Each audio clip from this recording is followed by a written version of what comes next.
इतिहास की एक पुरानी किताब पढ़ रहा था तो 2014 का दशक याद आ गया। बात है जर्मनी की, 1920 की, जब जर्मनी युद्ध हार गया। चारों तरफ महंगाई, टूटी हुई अर्थव्यवस्था, मायूसी, भूखमरी। अब जनता के पास दो चीजें बची थी वहां, एक तो भूखा पेट और दिल में गुस्सा। उसी गुस्से को बेचने एक आदमी आया जिसका नाम था एडोल्फ हिटलर।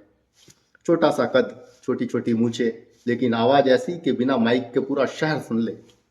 और उसका दिमाग जैसे पूरा पूरा प्रचार तंत्र। लोग उसके बारे में यही कहते थे कि ये झूठ को भी बेच सकता है। उसने जर्मनी वालों से कहा कि जर्मनी वालों, हम बर्बाद नहीं हैं, हमें बर्बाद किया गया है। तो जनता ने पूछा किसने बर्बाद किया, तो उसने बताया यहूदियों ने किया है, पुराने नेताओं ने किया है। अब जनता को अपना गुस्सा निकालने के लिए कोई दुश्मन तो चाहिए था। तो हिटलर ने बताया कि यहूदी आपके दुश्मन हैं, और वहीं से सारा खेल शुरू। लोग अपना असली दर्द, अपनी सारी समस्याएं भूलकर उस झूठे दुश्मन से नफरत करने लग गए जिसे हिटलर ने जर्मनी वालों के लिए पैदा कर दिया। उसने कहा कि मैं तुम्हें नया जर्मनी दूंगा, महान जर्मनी। और जनता बोली जय फ्यूरर, मतलब जय हमारे नेताजी। उसने अपने लिए प्रचार मंत्रालय बनाया।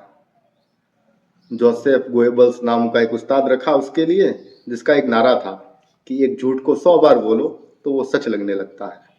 यही उसका मंत्र था। फिर क्या था, रेडियो पे हिटलर, अखबारों में हिटलर, किताबों में हिटलर, दीवारों पे हिटलर। अब जरा सोचिए कि जो समाज, जो देश पूरा दिन एक ही नारा सुनता है कि हमारा नेता भगवान है, वो किस तरह सवाल पूछेगा। जिस तरह आजकल ब्रांड हुआ करते हैं, उस तरह एक ही ब्रांड था तब, हिटलर। उसने कहा मैं तुम्हें फिर से महान बनाऊंगा, हर बेरोजगार को काम मिलेगा, हर सैनिक को सम्मान मिलेगा, हर जर्मन वासी को अपने जर्मन होने पर गर्व होगा। और इन वादों के साथ उसने देश में दुश्मन बांट दिए। अब देश के अंदर कम्युनिस्ट, यहूदी, बुद्धिजीवी, कलाकार, सबके सब देशद्रोही। और जनता भी मानने लगी कि हाँ, देश में जो बुरा है सब इन्हीं की वजह से हुआ है। जनता बोली कि हाँ, सब इनकी ही गलती है। और यहीं से शुरू हुआ हिटलर का युग, तानाशाही का युग। 1933 में हिटलर लोकतांत्रिक तरीके से चुनाव जीत कर आया सत्ता में। लेकिन आया क्या, लोकतंत्र पर ही ताला लगा दिया आते ही।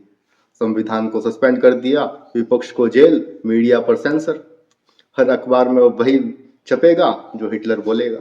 और लोग वो तो सब चुप हैं, क्योंकि जो बोलेगा या तो गोली खाएगा, या लाठी खाएगा, या जेल जाएगा। हिटलर ने फिर पूरी दुनिया में लड़ाई छेड़ दी। वो मान बैठा था कि मैं अजय हूँ, मेरे जैसा और कोई नहीं। जब वो युद्ध हारने लगा तो सच्चाई बताने की जगह उसने रेडियो पर झूठ की खबरें चलवाई। दृश्य थोड़ा सा भारत का लग रहा है, नहीं? आखिर में जब पूरा जर्मनी खंडहर हो गया तो हिटलर आखिर में बंकर में बैठा अपनी प्रेमिका के साथ जहर खाकर मर गया। हिटलर कोई एक आदमी नहीं था, वो एक सोच थी जो कहती थी कि सवाल मत पूछो, बस मान लो। वो नेता जो जनता को डर और नफरत के नशे में रखना चाहता है, हिटलर है। याद रखिएगा।